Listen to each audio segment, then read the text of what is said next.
c'est Rodriguez Sabé, votre ami de chaque jour. Alors, pour créer les étapes de notre application, c'est très simple.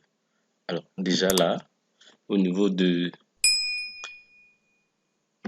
test des projets, quand j'essaye d'exécuter ici, vous allez voir que ce sera la première fenêtre qui sera affichée.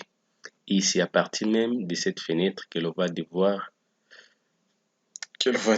manipuler notre application. Alors, en ce qui concerne le login de l'application, je pense que j'ai déjà fait plusieurs fois des vidéos parlant de système d'authentification.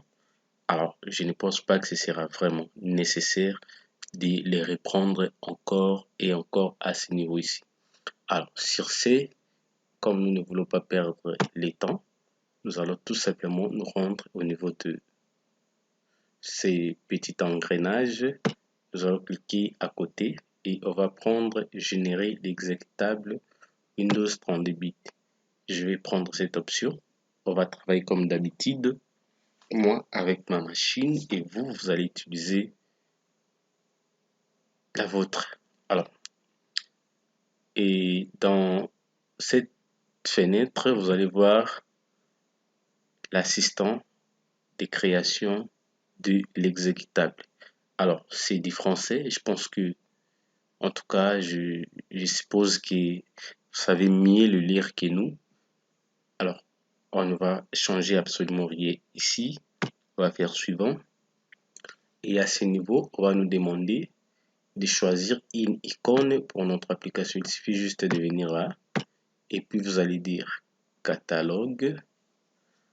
On va patienter quand même parce que ça devra prendre quelques temps. Usez en tout cas de votre patience. Vous savez, pour la première fois quand on lance ce catalogue, il prend toujours un tout petit peu de temps. Alors, il faut toujours patienter. Je vous rappelle que là, nous sommes en train de créer comment est-ce qu'on appelle ça? L'exécutable. C'est-à-dire, nous sommes en train de rendre notre application stable. Désormais, cette application sera autonome et capable de s'exécuter dans n'importe quelle machine. Alors, on va patienter jusqu'à ce que les icônes s'affichent. Voilà, ça y est déjà. Alors, comme il s'agit de la gestion des produits, j'ai pu par exemple écrire produit. Produit. Qu'est-ce qui va se passer? Alors, vous aurez plusieurs icônes qui vont apparaître. Alors, je vais prendre par exemple celle-là et je dis OK. Et là, les tailles seront données automatiquement. Je vais encore dire OK. Et ici, on me dit cette icône est déjà utilisée. Je vais renommer. Je dis je vais renommer, c'est mieux. Parce que je ne vais pas remplacer par une icône qui existe déjà, je ne sais pas où. Alors, le mieux pour moi serait de renommer. Alors ici, par défaut, vous allez trouver ça comme ça. Mais venez à ce niveau-là, vous cochez écran de lancement du projet. Lorsque l'application va se lancer, qu'est-ce qui va se passer? Alors, pour voir cet événement, il suffit juste de cliquer ici et vous voyez gestion de votre produit. Vous avez aussi la possibilité d'échanger ces noms à ce niveau-là. Alors, nous, on va garder ces noms par défaut, c'est pas du tout mal. Gestion de votre produit et après, on va faire suivant. Ici, on demande si notre application sera exécutée simultanément, c'est-à-dire quand vous lancez pour la première fois l'application, vous donnez aussi la possibilité à l'utilisateur de lancer pour la deuxième fois. Alors, si vous voulez autoriser cela, il vous sera juste question de prendre multi-espace. Voilà, à côté, on vous dira même exécution simultanée possible sur un même poste. Alors que nous ne voulons pas que cette application soit exécutée 2 ou 3 fois au même moment. Voilà pourquoi nous allons prendre mono-espace, pas d'exécution simultanée. Et après, ça là, je vais garder ça comme ça. Par défaut, je vais faire suivant. D'abord ici, voilà, j'ai pris mon espace, je fais ça comme ça, je fais suivant. Alors ici, c'est un tout petit peu intéressant parce que on vous réserve un endroit où vous devez mettre un message, que vous devez soumettre un message à l'utilisateur au cas où son application aura connu des problèmes. Vous pouvez laisser vos contacts afin qu'ils puissent vous contacter au cas des problèmes. Voilà pourquoi on essaye de vous donner un exemple même à ce niveau-là. On vous dit contacter les fournisseurs de l'application, gestion votre des produits. Et après cette fameuse phrase, vous avez la possibilité d'écrire de n'importe quoi ou tous vos contacts. Comme ça permettra à l'utilisateur de vous localiser facilement au cas où il aurait même perdu la documentation. Alors, je vais faire suivant. Suivant. Ici, on vous dit, souhaitez-vous l'exécutable prendre code de mise à jour? Bon, oui, on va garder ça quand même par défaut et on va faire suivant. Création des langues, de l'exécutable, tout ça quand vous allez installer votre application, vous voulez ça c'est quoi? Parmi les langues du projet, choisissez celle que vous voulez intégrer dans votre exécutable. Alors, s'il y a des langues que vous voulez sans doute ajouter dans votre exécutable, vous allez juste cliquer là-bas et vous verrez les langues seront affichées ici. Pour l'instant, nous allons garder français. Je vais faire suivant. Et tout ça, c'est ce qui constitue même notre projet. Alors, on ne va pas enlever un élément. On va garder ça comme ça et on fera suivant. Voilà. Et ici, on vous dit, si les schémas sont spécifiés par programmation, le paramètre ci-dessous seront ignorés. Alors, nous, on va garder automatique parce qu'on nous dira même à côté que c'est conseillé. Puis, je vais faire suivant. Voilà. Ici, vous avez la possibilité de donner un nom. C'est pas le nom de la société, comme vous voulez. La description, vous avez aussi cette partie qui se produit automatiquement. Et là, si vous avez un site, vous pouvez mettre les liens de votre site. Comme ça permettra aussi aux utilisateurs de cette application de vous connecter même via votre site internet. Et si vous avez aussi une adresse mail à renseigner, vous pouvez juste la renseigner à ce niveau-là. Et après, nous allons faire suivant. Et ici, c'est maintenant question de versions, de différentes versions que vous allez créer pour votre application. Si vous êtes venu pour la première fois créer votre application, vous verrez que la première version sera la version in. Et au fur et à mesure, vous serez en train d'améliorer ces projets. Désormais, vous n'aurez plus la version in, ce sera la version D, peut-être même la version 1.1. Et voilà pourquoi même on va garder incrémentation automatique de la version à chaque génération. Exact. On va faire suivant. Et ici, on va prendre quoi? En tout cas, toutes ces options ont chacune d'elles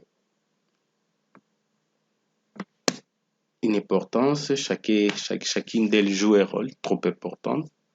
Alors, c'est à vous de voir. Je pense que si vous voulez les détails, vous pouvez aller lire sur Internet si c'est encore souhaitable. La première option, on vous dit DLL du framework à côté de l'exécutable. On dit le DLL nécessaire à l'exécution sera copié dans les répertoires de l'exécutable. La deuxième option, on vous dit aucun DLL ne sera nécessaire à l'exécution. Pas d'abstraction, tout ça, mais nous, on va prendre quand même la première option ou encore, on peut aussi prendre la troisième option. On vous dit framework commun permet d'avoir un framework commun et partagé entre les applications et n'est pas relivré à chaque fois. On va prendre la première option qui sera peut-être cochée aussi par défaut. On va faire OK et on va attendre jusqu'à ce que la génération soit effectuée. En tout cas, il faut attendre. Voilà. On est à ce niveau-là. On est à ce niveau ici et on va faire suivant. On va garder ça par défaut et on va faire suivant. Et ici, on vous demande si vous voulez lancer une sauvegarde de votre projet. Alors, on va dire en tout cas, oui, on va lancer une sauvegarde quand même. Et après, il faudra seulement attendre.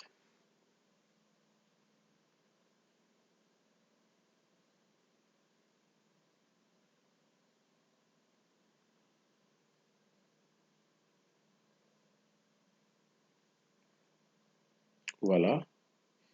Alors, à ce niveau, vous allez avoir trois options.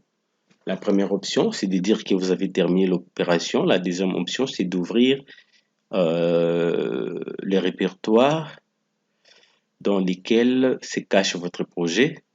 Et la troisième option, qui est d'ailleurs proposée, on vous dit lasser l'exécutable.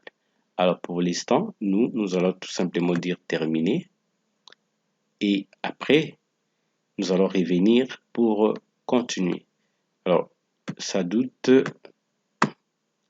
la sauvegarde du projet doit se faire avant de continuer cette opération. On va attendre, ça ne prendra que quelques instants. Non, nous ne voulons pas ouvrir, nous voulons tout simplement terminer. Et après, nous allons encore revenir là-bas pour cette fois-ci créer la procédure de l'installation. Alors, il existe une totale différence entre l'exécutable et la procédure de l'installation. L'exécutable, vous allez tout simplement prendre cette icône, vous mettez au bureau, vous mettez dans n'importe quelle machine, pas dans n'importe quelle machine, vous prenez seulement l'exécutable, vous mettez au bureau, dans la machine où Windows est installé. Donc, l'exécutable ne peut pas être exécuté sans pour autant qu'il y ait Windows installé dans cette machine. Mais la procédure d'installation, lorsque vous la créez, ce que vous voulez rendre l'application autonome. Ça veut dire que cette application-là devra même travailler dans la machine où Windows n'est pas installé. J'espère que vous comprenez. Alors, cette fois-ci, on va prendre créer la procédure de l'installation. Et on va attendre. Vous allez voir ça doute que les précédentes options que nous avions manipulées vont aussi se reproduire. Alors, on va commencer par complément. On va tomber ici au niveau des sauvegardes du projet. On va faire suivant pour aller à l'étape suivante. On vous demande si vous voulez créer une documentation pour des nouveautés, si vous avez ajouté tout ça, tout ça. On dit n'est pas documenté. On va faire suivant.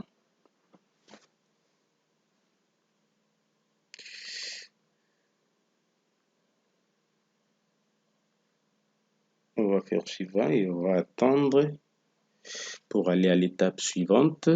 Voilà. En tout cas, utilisez votre patience. Vite fait, mal fait. Alors, on vous demande les modes d'installation. Nous, on va prendre installation individuelle. Je fais suivant et ce sera modèle d'installation autonome qui sera standard. Et ici, on vous dit répertoire de l'installation. Quand vous allez installer le programme, à chaque fois, ça va aller se loger dans ces répertoires-là. Programs, Files. Alors, je vais faire suivant. Et ici, il y a tous les éléments du projet que je vais garder en tout cas. Mais pour vous, lorsque vous allez venir ici, dans un premier tas, vous n'allez pas voir tout ça. Moi, je l'ai tout simplement parce que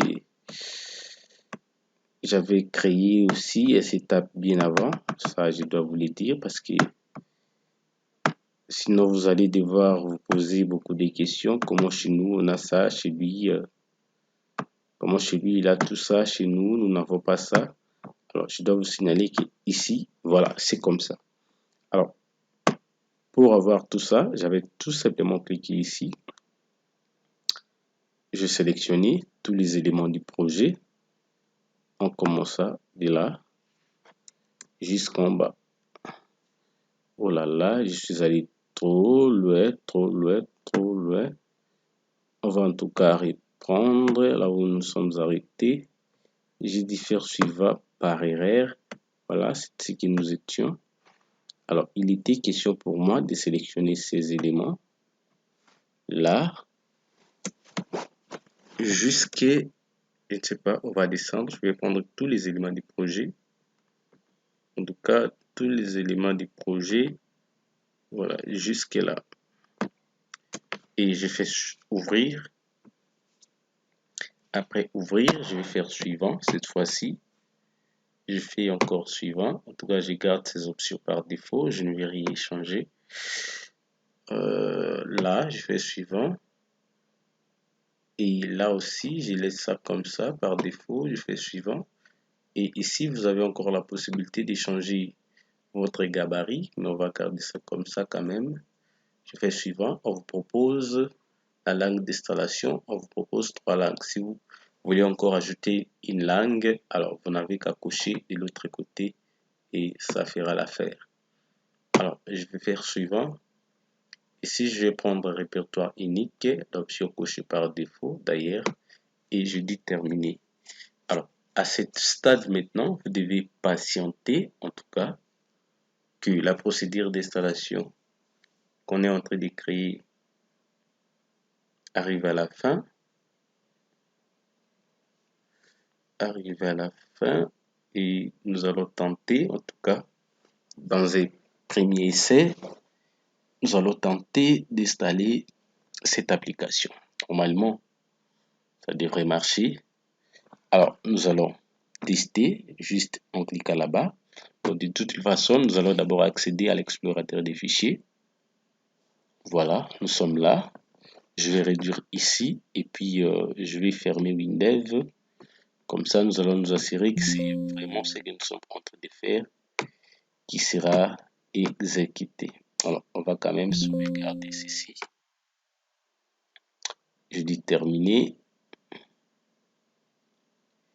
On va le sauvegarder avant de fermer Windows. Question d'être précis et sûr si vraiment le setup que nous venons de créer va bel et bien marcher. Alors là, je suis en train de fermer Windows. Portez-nous en tout cas à cœur. Voilà. Et je vais ouvrir l'explorateur des fichiers. Alors, si je vais retrouver mon setup, ça ne pose même pas problème. Je vais tout simplement là-bas. Je vais au niveau de disque C. Je vais dans mes projets. Je cherche projet gestion vente. C'est là. Et puis, je viens au niveau de exécutable, prendre des bits. Je viens là-bas et je sélectionne celui des milliers. Je double-clique, pardon, au lieu de sélectionner. Je double-clique et puis je patiente. Voilà. Voilà. Après cet assistant qui s'affiche, vous allez tout simplement dire oui. Je pense que vous savez très bien comment installer déjà un programme. Pour installer aussi notre procédure d'installation, ça ne posera pas de problème. Alors, vous avez 4 langues. Moi, j'aurai 4 langues parce que j'avais sélectionné les 4 langues pour l'installation. La langue d'installation n'est pas la langue d'utilisation. Alors, je vais faire OK. J'installe en utilisant la langue française. Et après, qu'est-ce qui va se passer? Vous aurez au-devant de vous cet assistant d'installation, toujours. Moi, je vais prendre l'installation rapide. Voilà, on va patienter.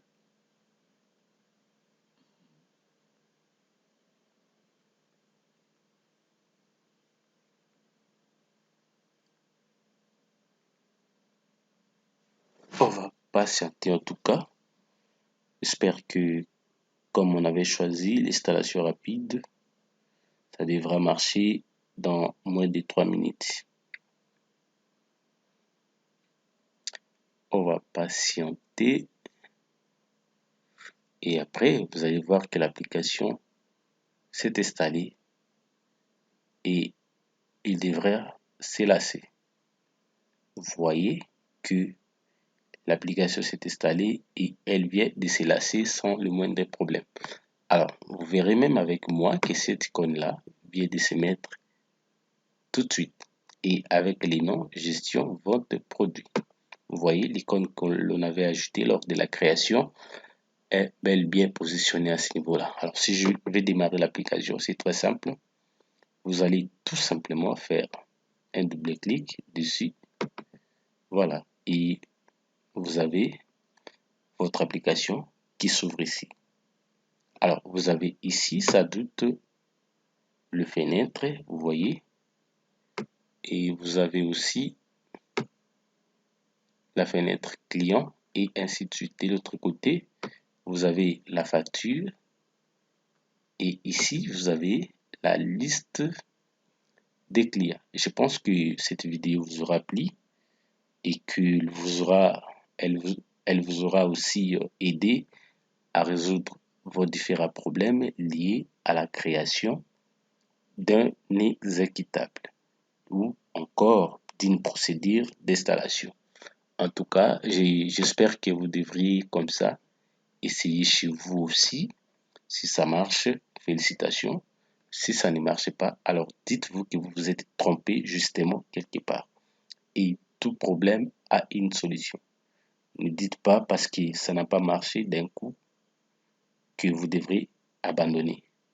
Il faut toujours essayer et essayer encore. Merci pour votre attention. Abonnez-vous à notre chaîne si ce n'est pas encore fait. Si c'est déjà fait, laissez-nous un pouce bleu, laissez-nous un commentaire, dites-nous ce que nous devons améliorer à travers cette vidéo. Alors, je les répète encore et encore, il y a des vidéos que j'ai déjà réalisées, que j'ai déjà montré comment faire un système d'authentification, comment créer un login. Il y en a déjà dans ma chaîne YouTube. Vous pouvez tout simplement aller y voir dans mes précédentes publications. Merci beaucoup et à très bientôt.